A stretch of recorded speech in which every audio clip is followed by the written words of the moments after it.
I'm gonna re-record this video, but my mind's a little blown right now. So I'm gonna briefly talk about one AI. I mean, there's a ton of them out there right now. This one's called Suno. Well, if you go to suno.com, you can prompt and create an entire song. And I've talked to a couple new artists and some of my older mentors, and it's a mixed bag of reactions. Some are like, "Yeah, that's nothing." Some are kind of terrified, and I kind of lean more towards the "oh crap" side of things. So I want to preface this by saying there's a lot of tools like this out there. They're not going away. It's like a boulder going downhill. You can only like push it in one direction or the other. So you can't stop the thing. I would recommend you learn these tools and be proficient at these tools, whether you like them or not. You got to know them. They're not going away. And the amount of stuff you can do with these, it just kind of limits. It's limited by like your creativity here.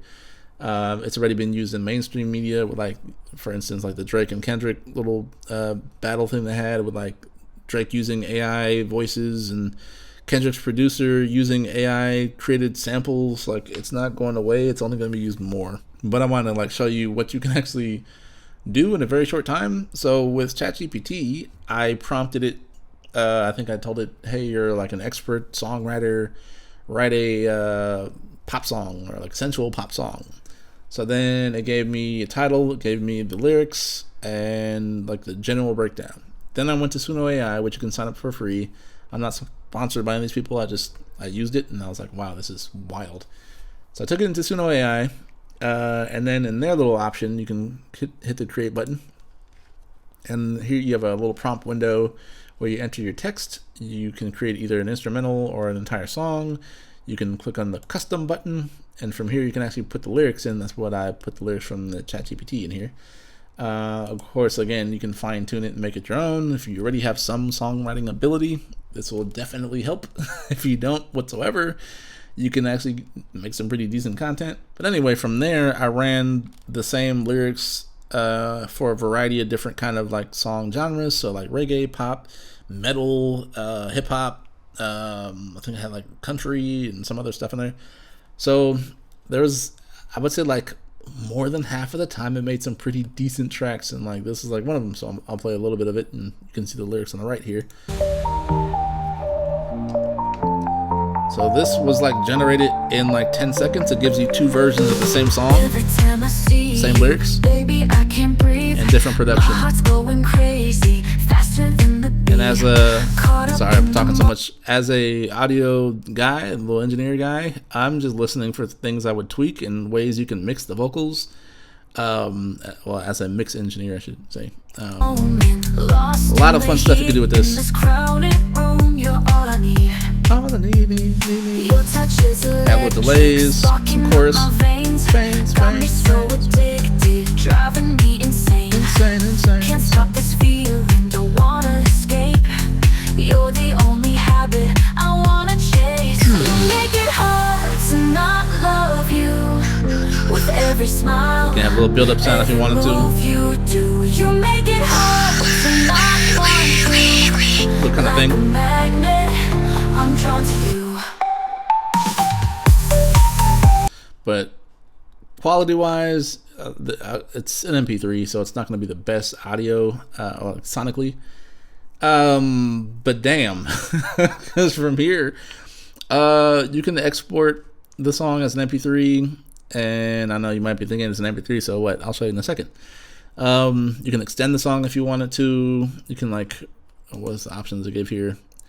You can reuse the prompts, add to a playlist, so on and so forth. So I just exported this as an MP3.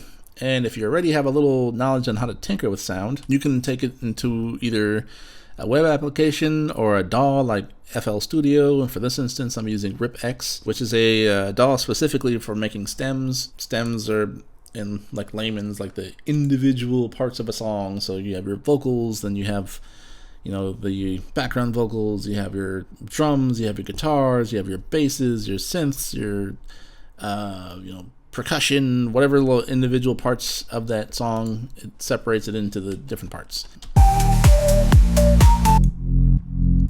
And from here, You can either manipulate the audio as though it's MIDI, and again, for those who are kind of new to sound and audio stuff, MIDI is just information. There's no actual audio tied to it, so it's just like data, it's zeros and ones. So from here, if I wanted to, for instance, with this as like a MIDI file, you can turn this bass into strings, you can turn it to horns, you can turn it into a flute. Like, it doesn't matter, it's just information as to where the sound will be placed. Like, there's no actual sound tied to this thing, and that's, I know that's a really a very rough breakdown of what MIDI is, but like, that's kind of what MIDI does. But from here, if I wanted to, I can mix the song itself. My name, drowning in your echo, I'll never be the same. I can create harmonies, I can add effects within this particular DAW, but again, you can use a different one if you wanted to. But again, this is all from an MP3 file. So if I wanted to, I can export all these out as individual layers, remix it in a different DAW like FL Studio or something, swap out all the instruments, swap out the arrangement a little bit, and just make it something brand new and unique.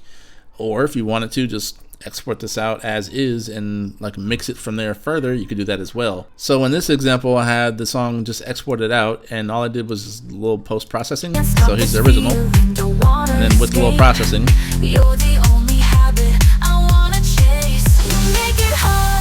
I'll toggle this on and off. With every smile, every move you do, you make it hard to not want you. Like a magnet, I'm drawn to you.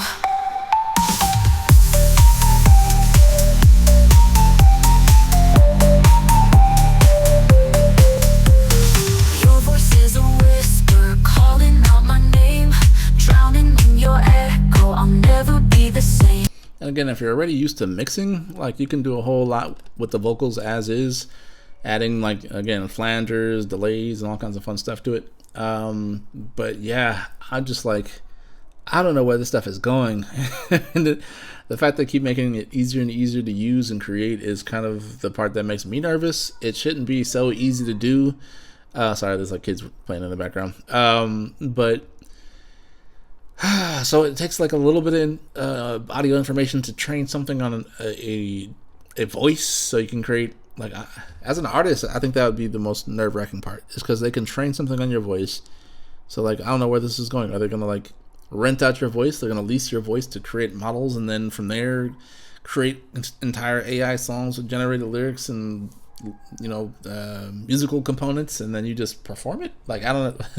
What's the goal? I don't know the end goal, because I mean, a lot of the thinking was for like gaming and like creating fun stuff with that, which is okay, but like for the sound, for like audio, for music, I'm just like, what are we doing here?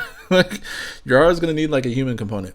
You are always going to need that soul that computers just can't produce.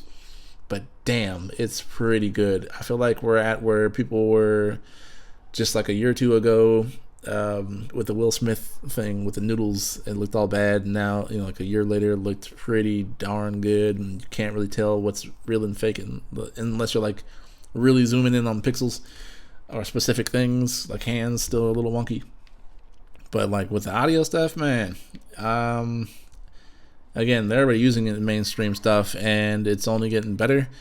But I just kind of wanted to show you how fast you can do this. So again, with ChatGPT, it made, I think I prompted like 10 different songs, and within like a minute, it gave me all the lyrics to the songs, choruses, verses, everything. From there, I took it to the Suno.com, and then when you post that prompt or whatever into the description there, it'll give you 2 variations of that same song, so same lyrics but different instrumentation. And again, you can pick different genres and all that. And that created both of those with like under a minute. I want to say it was like maybe close to 15 to 20 seconds. And then from there, you can take it into something like these, where you can turn it into MIDI files or just remix it as is. Or you can take it into a separate DAW like this, and then, you know, mix it further and tweak it. So this is all redone and tweaked and cleaned up in less than like 5 minutes, which is insane. Oh man, I'm just, yeah.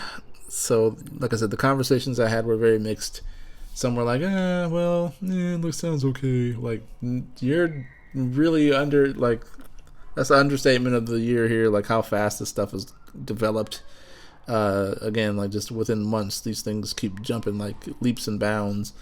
But yeah, again, I would just encourage you guys to learn how to use these tools now. I really envy this younger generation who's growing up with this stuff, because for me, this is all fantasy before. Like, oh, I wish I could press a button and turn an MP3 into a whole, thing of stems. Like, now you can. Now you can bring back artists who passed away. There's like entire albums of like Tupac and Biggie that don't exist. They're like these weird AI things. So someone sat down, wrote the lyrics, which you probably don't need to do anymore now. But they sat down, wrote the lyrics, recorded their vocals, and then using these pre-trained models on their voices, they basically swapped this actual like person who wrote the lyrics and recorded it, like swapped his voice out, or her, I don't know who did it, but like with their voice with these models that were created on like Tupac and Biggie, and made an entire album with it. And like there's a couple out there already on YouTube, and there's channels like on TikTok where they take like iconic songs and have other artists sing it. So you have like, I don't know, like Bob Dylan singing something from like T-Pain or something, like I don't know, like just have like weird mashups. But the fact that you can do this now and it doesn't require a lot of like tinkering is the part that I'm like, wow, this is a very odd time we're in. All right. Anyway, I'm rambling. I'll wrap this up here. Check out Suno. Not sponsored by these folks, but you can make some really fun stuff. I don't know how long this stuff's gonna last where you can use it. Maybe they'll put like paywalls behind a lot of these things, or I don't know. But for now, you can create stuff and export it out. So play with it with the tool while you can. All right, y'all. I will talk to you later. Have a good one. Peace.